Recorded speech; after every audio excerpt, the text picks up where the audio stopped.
Okay, hi everyone. Welcome to tonight's Med Mentor Monday. My name is Julia. I'm an MD PhD student here, and we have three wonderful panelists, one right next to me, Brandon, and then I'll let you all introduce yourself. But today's panel is focused on dual degree programs, so we have some representation from MD PhD students, MD MPH students, as well as an MD MBA student who will be joining us shortly. And so we're happy to answer all of your questions, and we'll be going through kind of why we chose these programs, what it's like to be a student, and also how the application might differ from an MD application. So let's get started. Brandon, you want to introduce yourself? Yeah, my name is Brandon. I am in the MD PhD program. I am currently in my third year of my PhD, meaning I've done 2 years of medical school already and have 2 years left. I am actually in the same program and year as Julia, who's also an MD PhD, third year PhD student. So we're getting to the tail end of our second degree. Okay, yes, I need to moderate, sorry. I'm just enjoying listening to Brandon talk. Let's go with Sophie next. Hi, I'm Sophie. I'm a MS2, currently on clinical rotation / research rotations. And I am in the MD PhD. I can't even remember my degree. It's fine. And so I haven't really started my second degree, but I'm just in the process of transitioning into it. Now, Cyan, want to introduce yourself? Oh, hi everyone, I'm Cyan. I'm part of the MD-MPH program. Well, I finished the MPH and took another research year, and so I'm starting fourth year soon, so last year of med school. Awesome. All right, well, wait, do we have somebody else? Okay. Our last panelist is going to join us shortly, and then we'll kind of take a pause to let her introduce herself as well. But let's get started on talking about kind of why we chose to do a dual degree program. Cyan, do you want to start with just saying like why you chose MD MPH? Yeah, so I know usually if you were at the start, some people apply into the prime program and then they decide to like pick MBA or MPH, but I wasn't really sure when I applied into medical school that I wanted to do another degree. So I kind of picked during my clinical year that I feel like an MPH would be a good way forward, just because during medical school you don't really get much information on like healthcare systems or social determinants of health, that kind of information. So, and I also wanted, I guess, more concentrated time to talk to faculty, even at the medical school, which is something you could definitely do if you do an MPH at your home institution. So that's why I did mine at UCLA Fielding, so just stayed here. But yeah, definitely some people can also do it at other places. And it just gives you that extra, I guess, edge or information on the healthcare system and social determinants of health inequalities, maybe some stats background if that's what you want, epidemiology. A lot of people here at UCLA either do community health sciences or like I did health policy and management. And then there's also some people decide to do epidemiology, kind of help with their own research and the biostatistics part of view. So that's multiple different reasons, research, kind of even having a break for some people, especially compared to med school. And then, yeah, helping out with your research and having maybe more concentrated time with certain faculty if you wanted. Sweet. And backing up a little bit to MPH, for those who don't know, is Masters in Public Health. And can you talk a little bit about like the length of the program and when you fit in the MPH into your MD training?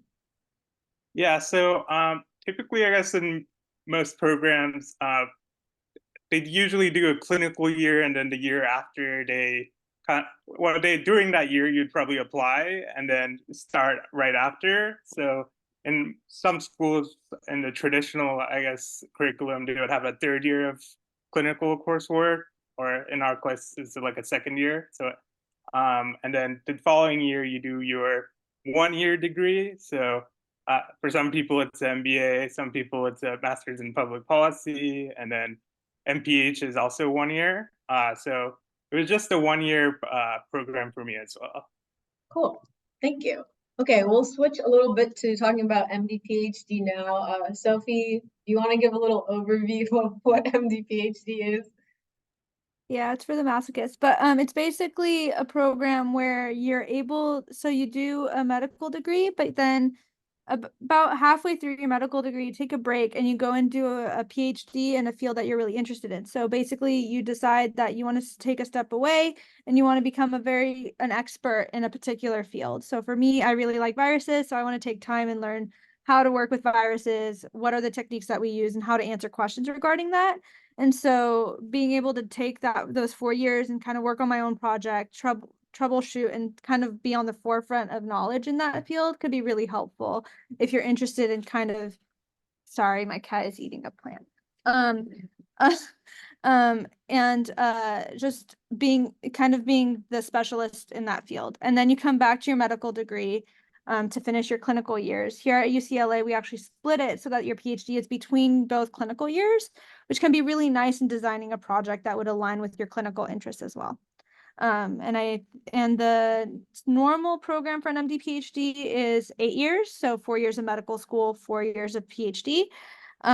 Sometimes your PhD takes a little longer. It depends on what your project is, what your PI says, your primary investigator, your professor says, and then you come. And so it's kind of like that. At UCLA, they actually count the PhD one of the years as one of our medical school years. So it could go down to 7 years. And some people are very ambitious and get it down to 6, but that's not very common. Thanks. That was a good overview. And now I will go to Brandon to say, why did you choose to do an MD PhD program? Yeah, so I should mention that I was a UCLA undergraduate once upon a time. I graduated in 2017 with the MIMG major. And in my 4th year, winter quarter of my 4th year, that was when I decided to do the MD PhD. Previously, I was kind of interested in the PhD only. I was really involved with research. I loved research. I wanted to do a career in research.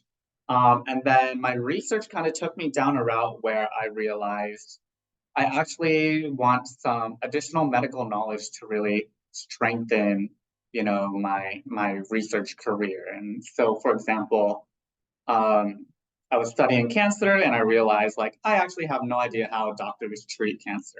Like I know all the biology behind cancer, but like what does it look like to a patient? And I didn't know any of that. And so I felt that I wanted that additional medical knowledge to help supplement my research career. And that was the reason why I decided to do 2 degrees. But I didn't really decide until like much later into my undergraduate career. And so if you're not sure yet, that's totally fine. In fact, a dual degree is perfect for someone who isn't sure because you have a lot more doors open for which path you want to take down the line. Definitely. Yeah, I agree with that completely. I also started kind of my first love was research. And then I really saw like the impact of patient care and like the instant gratification of treating someone the same day versus research where you're waiting years, maybe a lifetime for your work to make a difference. So yeah, we often say it's the best of both worlds to do 2 degrees. And it is cool because you kind of get to be 2 different types of students and learn different ways to think all throughout your training. So the next question we have is like, can you speak a little bit about your program specifically at DGSOM? Sion, we can start with you. Like, what's the size of your cohort? Like, do you guys interact a lot? Do you hang out when you're in the MPH? Are there any like activities or conferences that you guys get to go to together? Those are the types of questions you're getting about that. Okay. Yeah. I guess for the MPH, most of as I mentioned, like a lot of people apply into the Prime program, which is something you can do when you're actually filling out AMCAS and then applying to programs during med school. But mine was kind of like a different trajectory. I wasn't decided then. So most of my cohort was Prime, so including me, and then there were some other people from other medical schools that also come to UCLA for their MPH. I think there was about maybe 8 to 12 people usually total.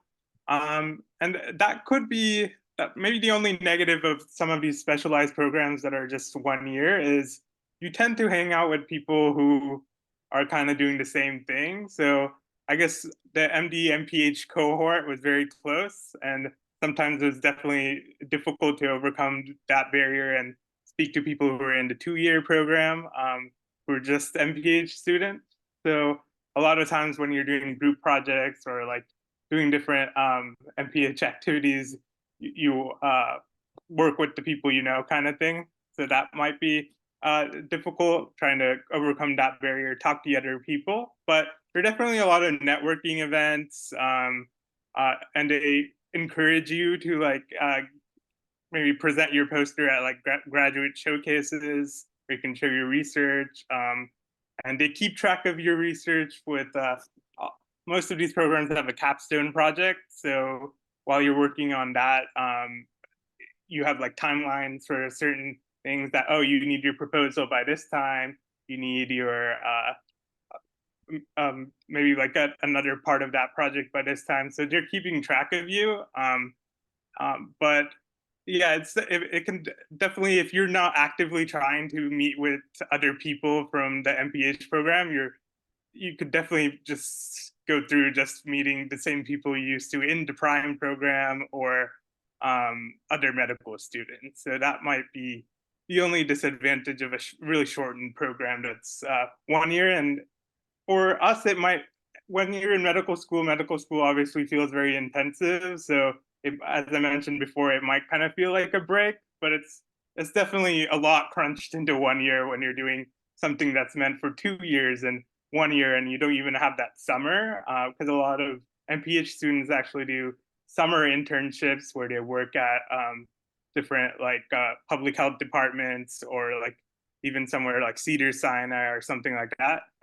As medical students doing this in a compressed timeline, you don't get that. So that could be a disadvantage of doing this in such a short period of time. Thank you. Okay, we're going to take a second to introduce our new panelist, Zara.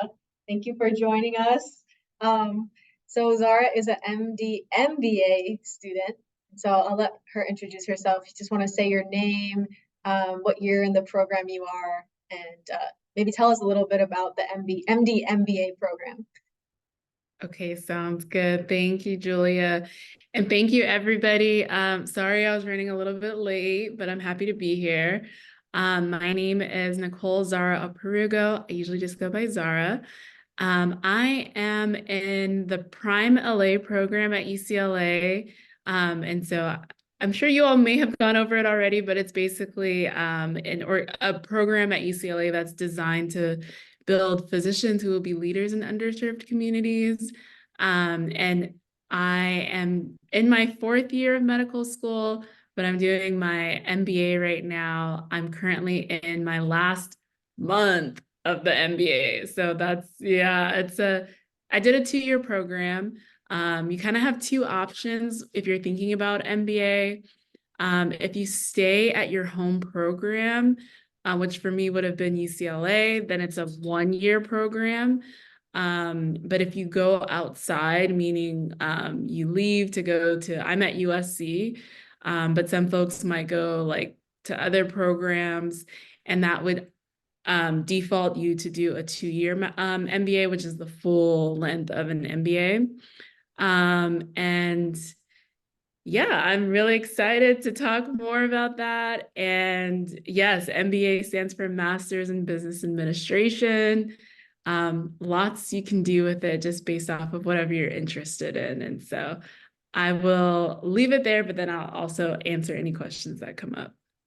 Yeah, thank you. It's perfect because Cyan here is doing his MD MPH, but he's not in Prime. And so he kind of came into it in a different route. But then you're through the Prime programs. It's really nice to have like both represented so people can either decide when they're applying to med school to do this, or they can decide later too. It's like never too late.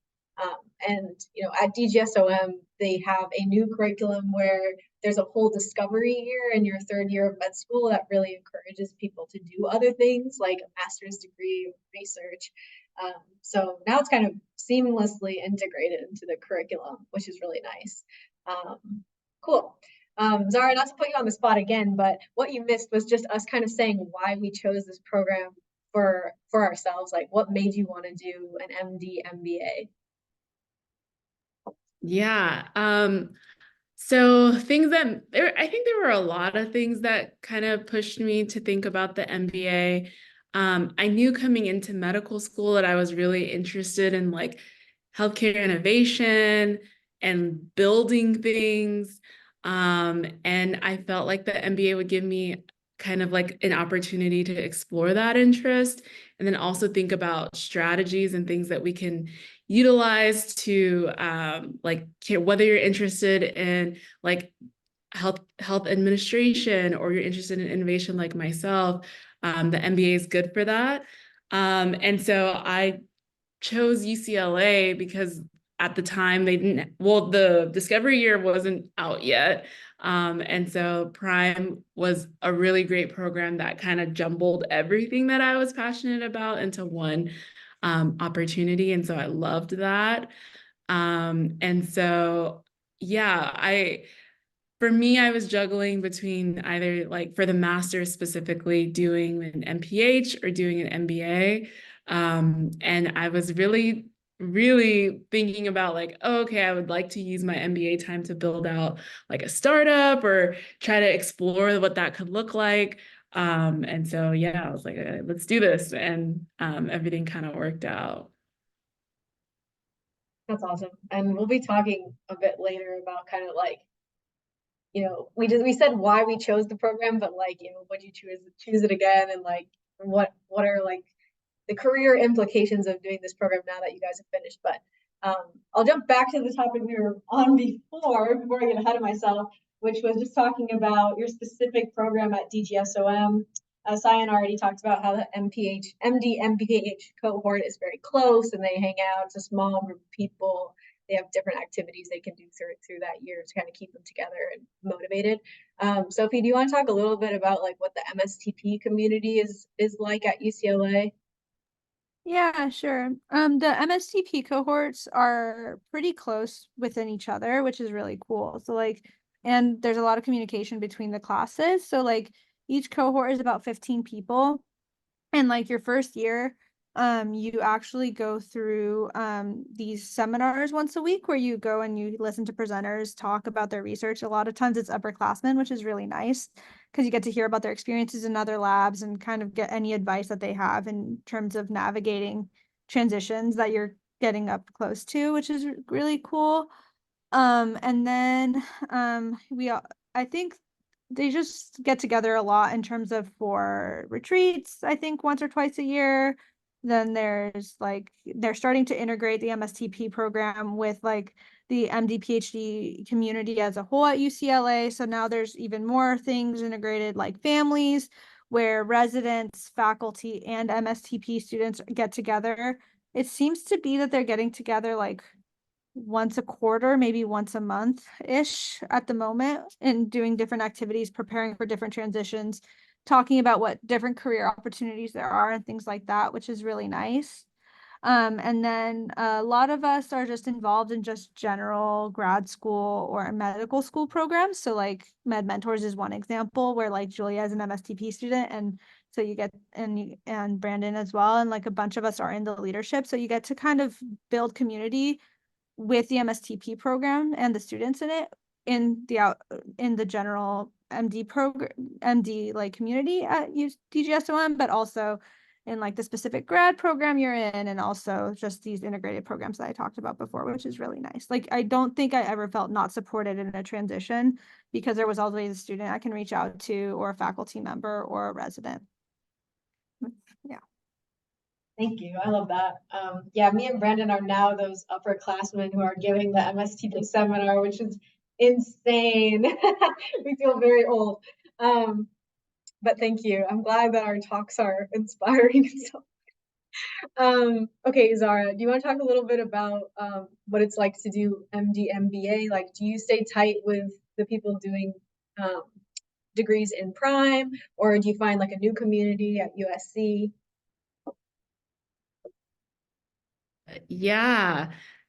So I think I think, okay, so yeah, there's MD MBAs typically at like most programs. And so in terms of like my class at UCLA, my prime class, we're all still like in communication with each other. So you don't completely fall off the grid if you leave to another program.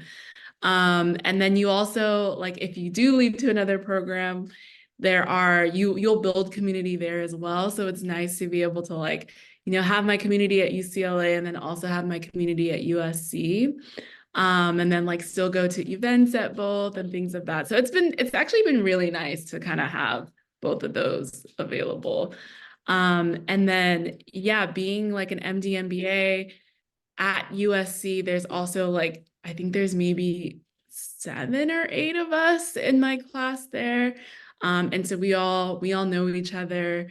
We're all like going through the same experience of, just finished like this many years of med school. And now we're learning things completely like from scratch, a lot of us. And so kind of just going through that and like sharing with one another, and then also thinking about like, oh, how are we going to like transition back to medical school, and all of that. So yeah, you build community, and then you do also continue to maintain those relationships if you do go outside of your home program. That's always good to hear. Okay, the next question I want to ask is something that's like more of a personal curiosity.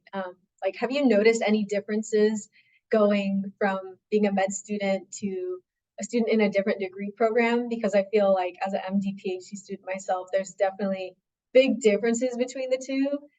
One being just like independence and flexibility and control over your own schedule, going from med school to a PhD, for example. Like, I don't know, I guess like what's different and like what skills do you have to use in one that maybe you didn't use in the other as much? Brandon, do you want to start with that? Sure, I'll start. So medical school, like the preclinical curriculum is a lot of lectures and like studying, labs and things like that. So it's very much like you're in the classroom, you're learning as much as you can, you're taking exams. And that is not the case, at least for the PhD portion. For my PhD program, I'm in the human genetics program. I had very few classes. They were just like seminars or journal clubs. And the rest of my time, it's up to me to use however I want. And like, obviously I spend that time in lab doing research, but yeah, you get that freedom because you no longer have like a class schedule. You no longer have homework due. You no longer have to show up at a certain time for anatomy. So there's that like freedom and flexibility that Julia is talking about. And it can be an adjustment. Personally, I like the freedom. So I kind of suffered through like being forced to show up to things in medical school. But if you're the other type of personality, maybe the transition into the PhD or something that gives you a lot more freedom may be more difficult. Diane, do you have anything to add, like the differences between being an MD versus MPH student? Yeah, so I guess the MPH is in that respect maybe really different from a PhD in the sense that it might actually be, I guess a lot of my cohort was thinking it would be less structured, but it is almost like going into class, taking exams. It almost feels like undergrad for some people, in that they would actually be upset if you didn't attend. Like there's like attendance requirements that might be part of your grade in the program. So it is actually not maybe as much free time as some people would expect. It is structured. You do have to go to the class if you want your 10% for attendance or whatever. And you do have exams pretty often. So like people worry about midterms kind of like all over like undergrad once again. A lot of people don't appreciate that some of the classes are required. And maybe in retrospect, they're like, yeah, I'm glad we kind of took that kind of thing. But you have to take classes like accounting or like any foundations courses. And when you're taking that, you're like, oh, am I really going to use this later kind of thought in your head. But I guess once you finish up, you're like, yeah, I'm glad I kind of went through this experience kind of thing. A lot of people in my cohort ended up doing things like policy papers and maybe submitting those to journals. A lot of them have op-eds, like even in LA Times. So those are things that you can end up at the end, which you might not appreciate that much in the beginning. And then definitely. If you're used to med school, a lot of people don't go to lectures as often. They use that time to themselves or watch the lectures later on by themselves, rather than going in to the classroom and trying to sit through all of lecture. But in this case, sometimes they mandate it. So in MPH, if you want your 10% or 20% for attendance, you're gonna have to go to class. That's good to know. I mean, there's a sliding scale of like freedom in graduate programs, and sounds like master's you were comparing to undergrad, PhD we were comparing to like the Wild West. So, Zara, where does the MBA sit in with that? I honestly feel like the MBA sits like right in the middle, but slightly leaning more to the MPH in a sense. Especially in like a 2-year program like what I'm in. So the first year will be like you have the classes that everybody takes, which will be like you have like finance, you have marketing, you have strategy, and those are just like requirements. And everybody has to be there at a specified time. For us, it was like 8 a.m. to noon. And then you have like lunch after that. You kind of just do what you want. For my class, it was Monday through Thursday like that. And then we always had Friday off, but I think they changed it for this most recent class. But that's first year. And then after first year, you start to like, you get to choose your classes now. So you get to decide what you want to take, when you want to take it. Do you want to have morning classes? Do you want to have evening classes? Like the first part of my second year, I had a lot of like, I think I had like Monday, Wednesday classes from like 10 to maybe like 1 or something like that. So then actually I had Tuesday, Thursday. So I had Friday, Saturday, Sunday, Monday, and then I had Wednesday off, and I was in class Tuesday, Thursday. Whereas this semester, I'm doing a lot more research. So I was like, okay, let me put my classes in the evenings. So now I have classes usually like 6:30 to 9:30. And yeah, and the mix of that can be like online classes. So I would say like first year is pretty structured, and then second year is really like build your own. It's really build your own. That's cool.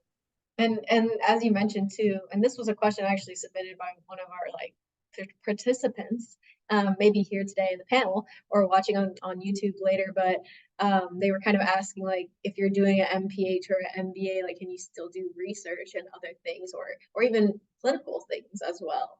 Do one of you want to speak to that? Yeah, sure. I can go first. So as I mentioned before, like you kind of are required to do a capstone project. So that would be probably true for whatever department you start to work with. So as I mentioned, I did mine in health policy and management. So our capstone was kind of like a consulting project, which had a broad definition to allow for our med school cohort to kind of fit in what they wanted to do.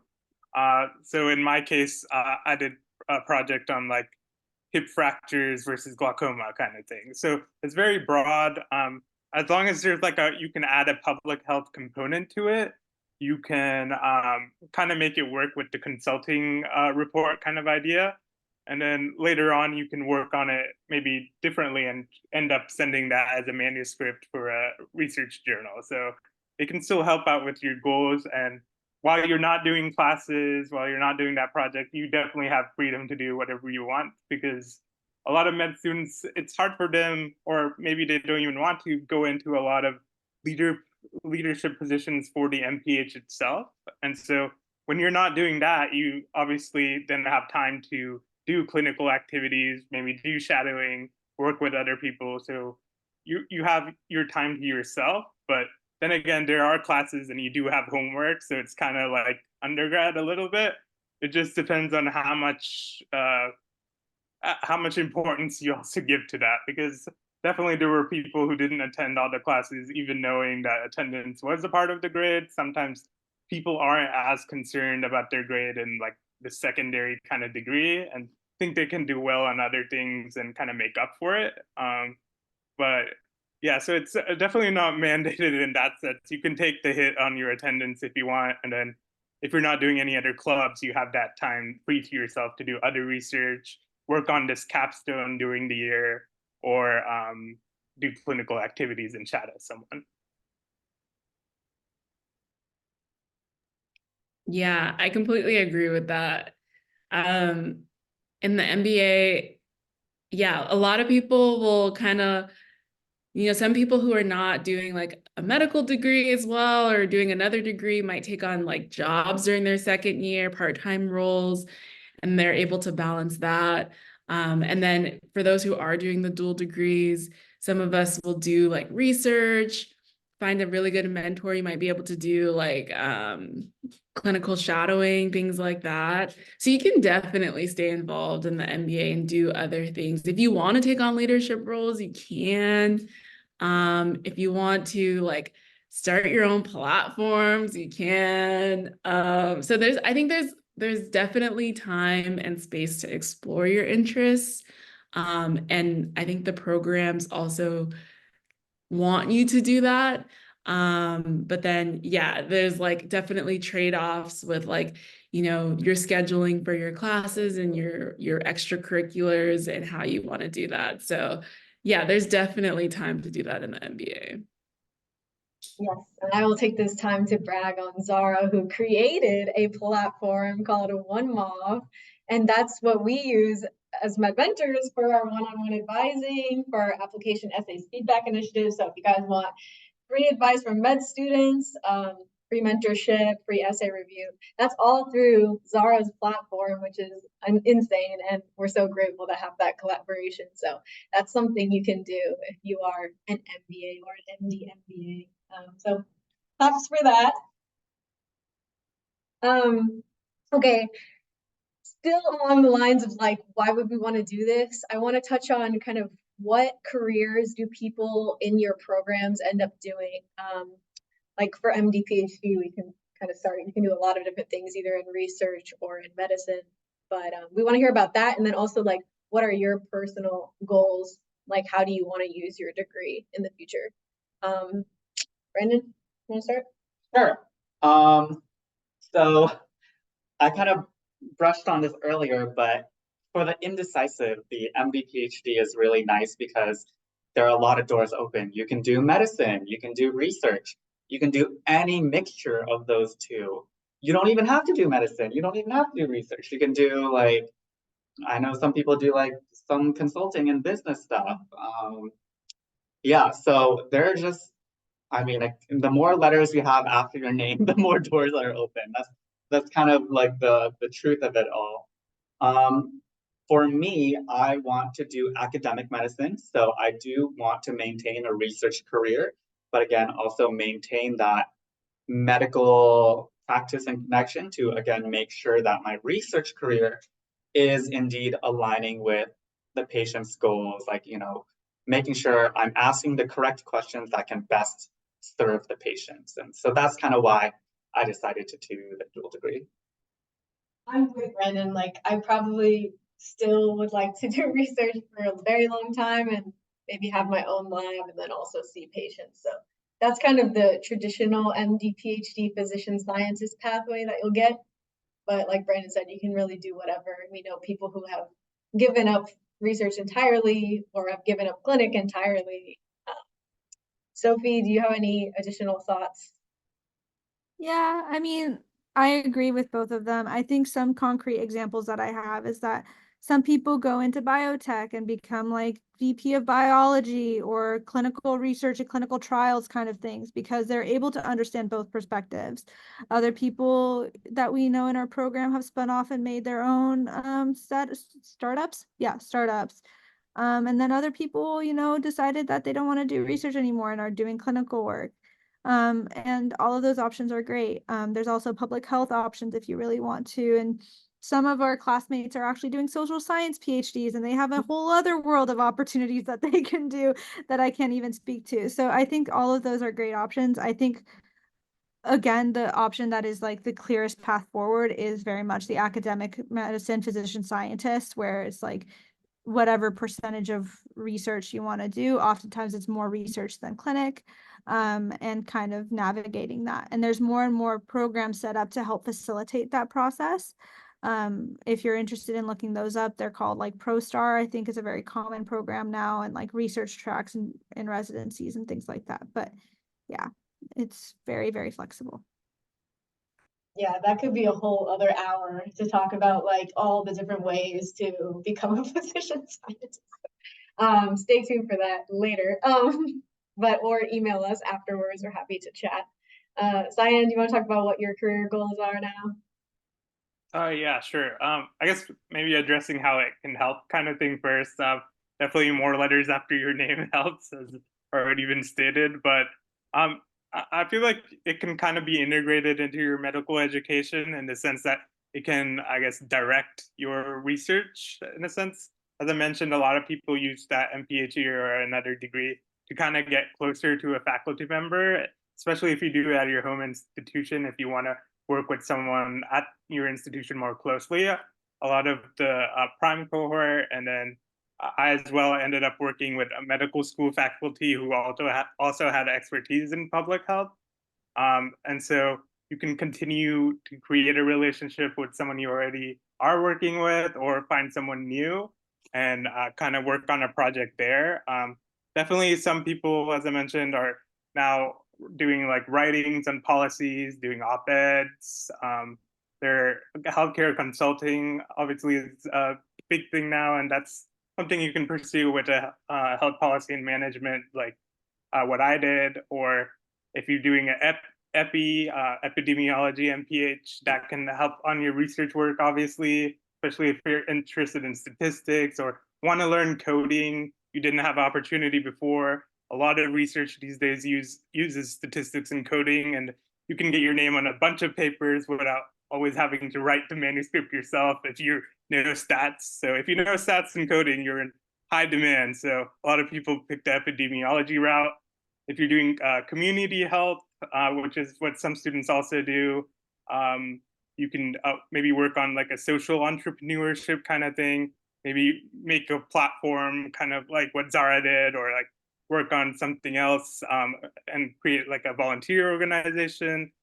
So I guess many different avenues. For me specifically, I was really interested in like health policy and health economics. So that kind of helped me direct a lot of the projects and stuff that I wanted to work, and kind of gain expertise where I can do things like cost effectiveness analysis, and kind of be able to communicate a bit more with economists as well. And yeah, that's the direction that kind of helped me, and hopefully will help me in a future career in academic medicine with that. Sweet, thank you. Zara, what about you? Yeah, I actually like that, health economics. I don't think I've heard anybody use that. I like that. I might steal that.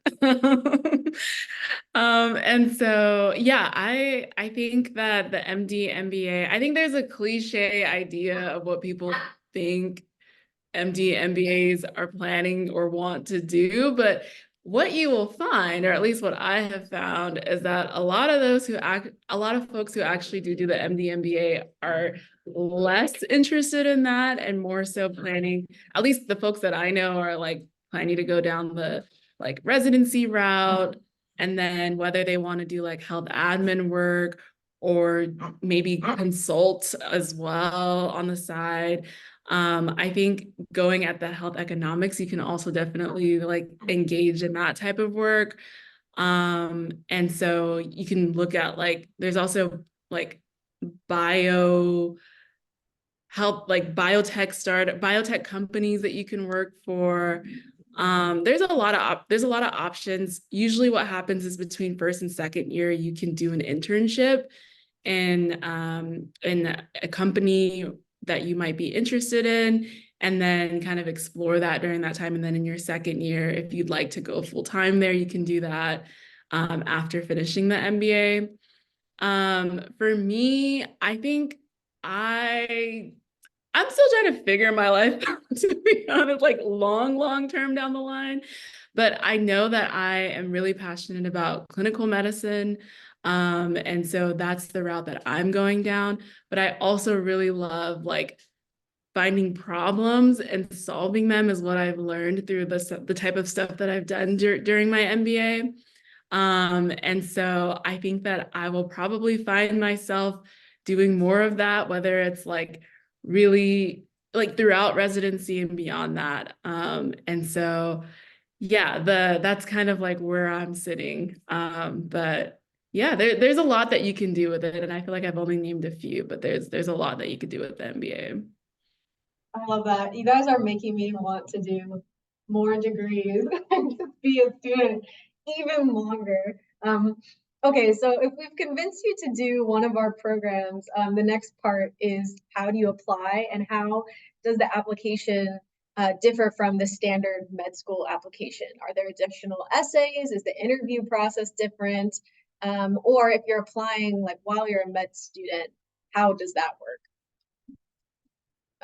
Brendan?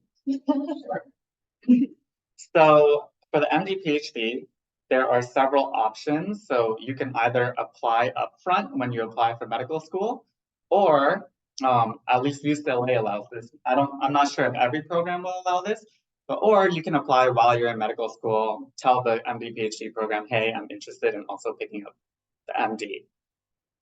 One perk of applying for the MD PhD upfront is, if you didn't know, the MD PhD is fully funded. So not only do you not have to pay for medical school, you get like a grad student stipend for every year that you're in the program. And so if you apply upfront, your first 2 years of medical school while you're doing medicine before your PhD is free and paid for. But if you apply into the MD PhD, after you had done a couple of years of medical school, you would have had to pay that tuition. So kind of beneficial there to know earlier than later if you want to do the MD PhD. Application-wise, it's the same application from medical school with additional essays. There are, I believe, 2 more essays. So the regular medical school application is like a personal statement and then like a bunch of other secondary essays, they call it, that are specific to each school. On top of that, the MD PhD applicants have to write an essay about why they want to do the MD PhD and another essay about like their whole research experience. Yeah, I think that's it. Sophie, if I forgot anything. You want to talk about interviews and how those are different?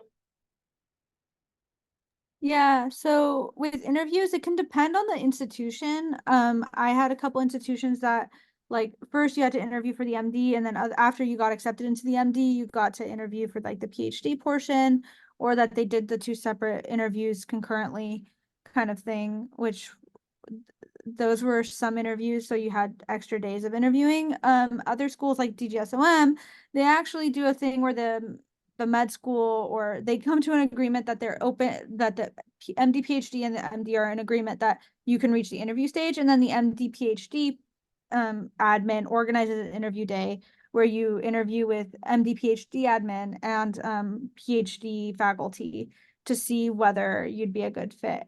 I find that the MD PhD interviews are a little bit more relaxed and a little bit easier to navigate, at least for me personally, than the MD interviews were.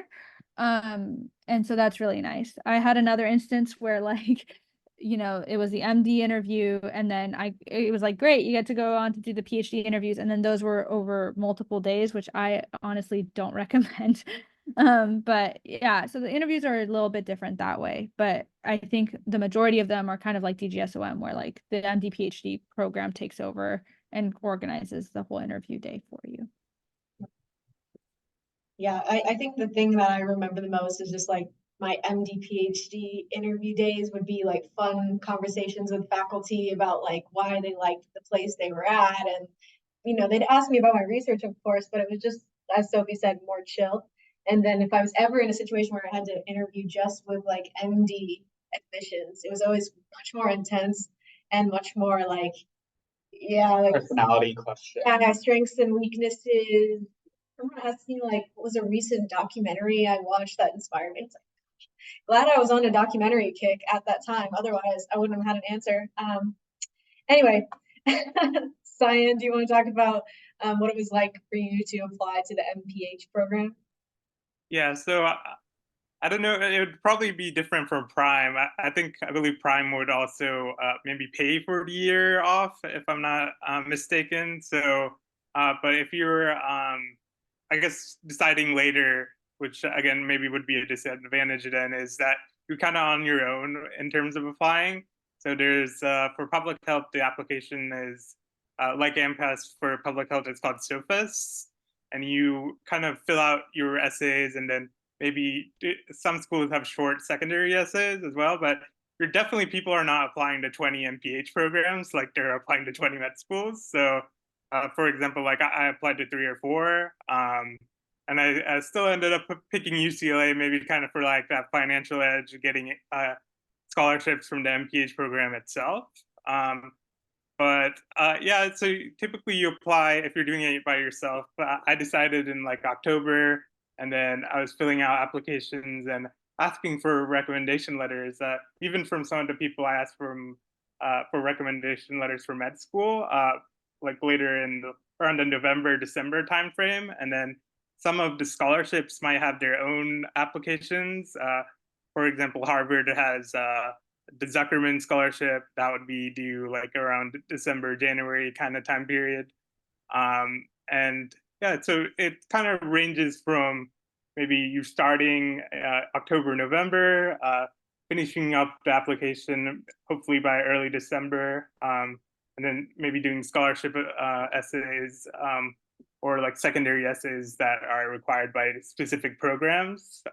Those are much shorter than maybe even the secondary essays for med school a lot of times. And you end up using a lot of the same information that you used before for AMCAS, to be honest.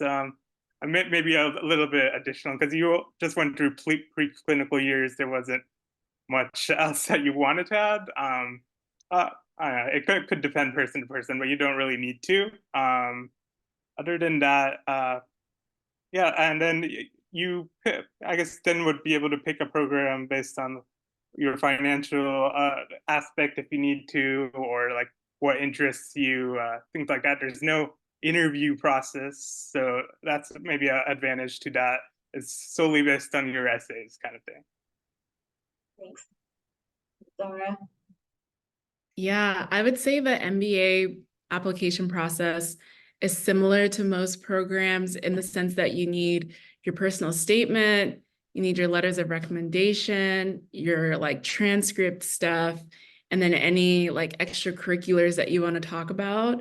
The difference that I will say happens in the MBA program versus the MD program is that they have different rounds, where they have like round 1, they have round 2, they have round 3, and I can't remember if they have a round 4. They don't have a round 4. Okay, so there's no round 4. And so you as an applicant will just decide when you want to apply. I applied in the first round. I just felt like I had everything ready to go. So I was like, let me submit. And then based off of which round you apply determines when you'll hear back. Unless you get like waitlisted for some places, then you might hear back in like another round. And then, yeah, the interviews for MBA are I would say that they're similar to med school, because med school has like traditional versus MMI style. The MBA is actually, I take that back. I did interview somewhere where they kind of give you like a situation that you have to prepare for, and then in the interview you're like in a group and you're going through it. And then there are some schools that will interview you just like the traditional way. You meet somebody one-on-one and then you talk to them. And yeah, I think, yeah, every school will kind of vary, but the one thing that I will say that I didn't know going into the application cycle is that there's different programs that you can apply to early, that can help prepare you for like GRE or GMAT, and then also help you prepare your application. Some of them off the top of my head, there's a program called MLT. I believe I believe that one is specifically for like underrepresented applicants, but you can double check me on that. They help with like from GRE, GMAT to personal statement assistance. So if you fall within their requirements, I would definitely recommend looking into that. Another program that I knew about that I applied to was the consortium. You can think of a consortium like the prime of business school. And so that's a really cool program. If you get accepted, you can they'll cover the tuition of your program, and they have consortium fellows across like a number of schools. And so that's another great one to think about. But I would, if I was like going back and applying again, I would really do like a big just like dive into what kind of programs are out there, opportunities for funding, because some of them are like as soon as you get accepted, you need to apply for them. And so yeah. Wow. I think the biggest lesson I'm learning is that, for these dual degree programs, the applications are very different and they happen at different times. So like for MD, PhD, and for when you're applying to Prime at first, you're applying like before you even start med school. But then if you're coming into a dual degree program midway, or even if you're in Prime, you still have to apply to the different MBA or MPH programs. And so just make sure you check the requirements. You might have to take different entrance exams. At least for MD, PhD, we only have to take the MCAT. We don't take the MCAT and the GRE. But just like make sure you look at all of that, and you can always sign up to meet with a med mentor. We have plenty of people who are doing dual degrees involved in our program, and so if you kind of want to cross check with them and say, am I checking all the boxes and setting myself up for success, you totally can. And since we're kind of nearing the end of the session, I just wanted to ask everyone, like, what advice do you have for someone who's interested in your program? And maybe what are some things that they can be doing now to prepare that are different than, the things you already have to do to get into medical school? Brandon, we can start with you. I would say the MD, PhD application is, while it's the same application as the MD programs, the people reading the applications are looking for something quite different. I would say you have to be pretty strong in terms of research to really be a strong applicant for the MD, PhD. Like, I won't put numbers on it, but like hundreds of hours in the research lab. Like you'd have to be a strong enough like PhD alone applicant to really make it into the MD, PhD program.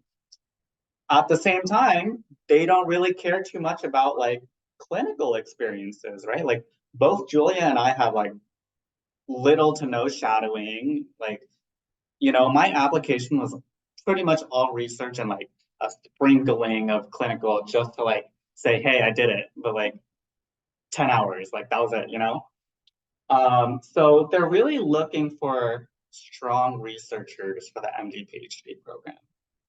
Thank you for saying that, because that was one of our questions submitted. Like, research should be your top priority for MD, PhD above clinical experiences. Sophie, you want to add anything? I think that's something that I would consider, like if you're considering any dual degree or even medical school in general, is talk to people who've done it, who've made those decisions, listen to panels like this, because I feel like you kind of see who your community is going to be like if you're going to go through this path. And I think that's incredibly helpful to get insights into what qualities are they looking for in these people, and what are things that I can do or you can do to improve your application and just make yourself a genuinely stronger applicant or stronger researcher in general. I think another thing that a lot of people forget when they're applying to programs is like it's really important to touch grass and still remain like a real person. So like if you're able to cultivate like some sort of hobby or some sort of interest or passion throughout your application like preparation and even throughout medical school, it's incredibly helpful, not just for your application but also for your mental health in general.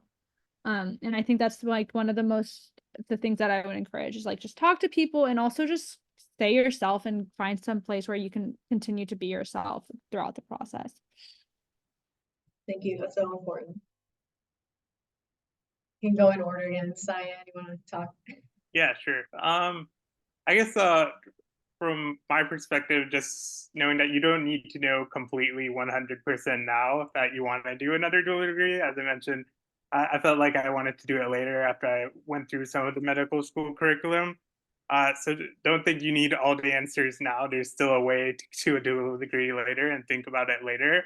The only thing is, once you do apply, still take the application obviously seriously. It's going to look like a lot like AMCAS, but your essays, your activities, that's all they're using to evaluate you when you're applying into an MPH program. So it's a lot based on how strong that is and how you can convince them that you're not just doing a MPH willy-nilly, you're actually interested in something and want to contribute to the environment. So a lot of those essays will ask you, like, what are you going to bring to our public health program kind of thing. So kind of keep that in mind, maybe in the back of your head if you want to apply later.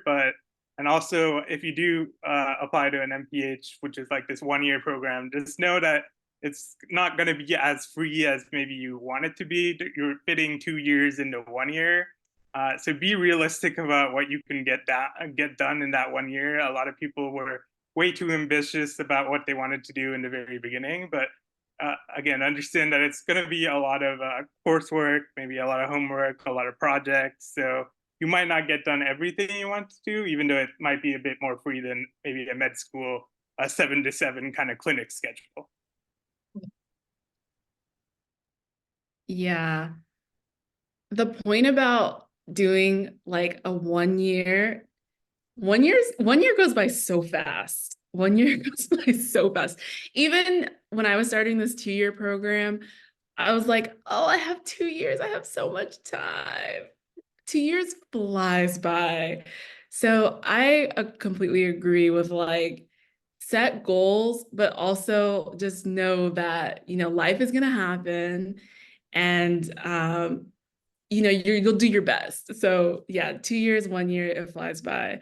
And so on another note, my like advice or thoughts on this whole topic is if you plan to do like a dual degree, yes, like you don't have to have it all figured out, like what your next steps are after that. But also one thing that I've really learned and like am continuing to learn is that like education is going to go forever. Once you decide to go into medicine, it's going to go for a very, like you're going to always be learning.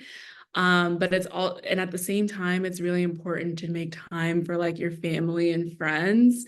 Like that mental health, like well-being is so important because you can easily get wrapped up in the cycle of like, I have this essay, I have this final exam, I have this midterm, I have this project, but then at the same time, like life is going to continue to go. And so, yeah, my biggest thing is like, as you like step into this next stage of your life and you like make these decisions to do like these higher education degrees, also just maintain that like that part of your life, your family, your friends, and all that stuff is also very important to maintain. So yes. Yes, that's so essential, and thank you. Thank you all for sharing today. I think this is really encouraging. Even to me, as someone deep in a dual degree program, like it's great to hear from other dual degree students who are, passionate and motivated about things outside of medicine too. But then they're going to take those skills and make medicine better as well.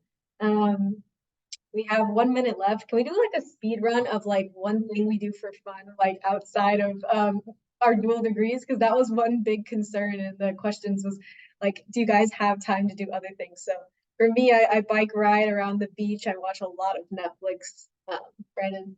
I am all about work-life balance. I love to dance. I used to lead the UCLA med school's like dance team called M Divas, and I'm starting my own dance studio. Whoop whoop. Sophie? I'm in clinical year. But honestly, right now, what that means is a lot of Netflix. I have a cat. He's always around, and I think that's a big thing for me. Baking, talking to friends, talking to family. things like that have been really important to get me through this year. And then hopefully I will get back involved with other things when I go back into research. You'll have fun on our side. Yep. Cyan? Yeah, so I guess Netflix is gonna be a common theme. Also like YouTube videos, things like that. Even during like study breaks, you can like maybe watch a YouTube video to keep yourself motivated, kind of move your attention somewhere else. During the MPH, as I mentioned, cohort, especially with the prime cohort, I was pretty close. A lot of times there were bar nights, hopefully not too many, but yeah, hanging out at the beach with them. There's a lot of networking activities that are supposed to be more fun, to be honest. So yeah, being able to talk with your classmates who are not just from the medical school is also very interesting. And you'll find if you do a combined degree where you have the opportunity to meet people who are not just MD, that a lot of people want to know what you're doing, want to talk to you. So it's more about you putting in the effort and not just sticking with your MD cohort. You can learn a lot from people in other phases of life doing other things. Yes. I fall in and out of love with like running. So I'll have bursts of time when I'll run like a lot. And then I'll have bursts of time when I just don't, which I'm currently like at that. I'm not, but I'm about to get back into it. And this call is making me like even more, encouraged to get back to that. So that is one thing. I also have a dog. So you can have a pet. Hello. And yeah, I think between my dog and like school and all of that extracurricular stuff, it keeps me pretty busy. But yeah, Netflix, all that stuff. Yeah. I I love will say that. that it's a little bit less of Netflix since I got kicked off of my devices because of their new program, but yeah. It's okay. There's other streaming services. All right, well, with that, good luck to everyone attending. Please reach out, sign up for our one-on-one advising through OneMob. And yeah, like email us, DM us on social channels at MedMentors UCLA. We'll try to help you out. I think this was a nice start to the conversation, but honestly, we could each talk about our own programs for hours. There's a lot of pieces to the puzzle to get where you want to go. But yeah, thank you all again to our panelists, and have a good night. Wait, Bye. Julia, before we all hang up, one person asked for all of our emails in the Okay. if Put them that's in the chat if you want to share. And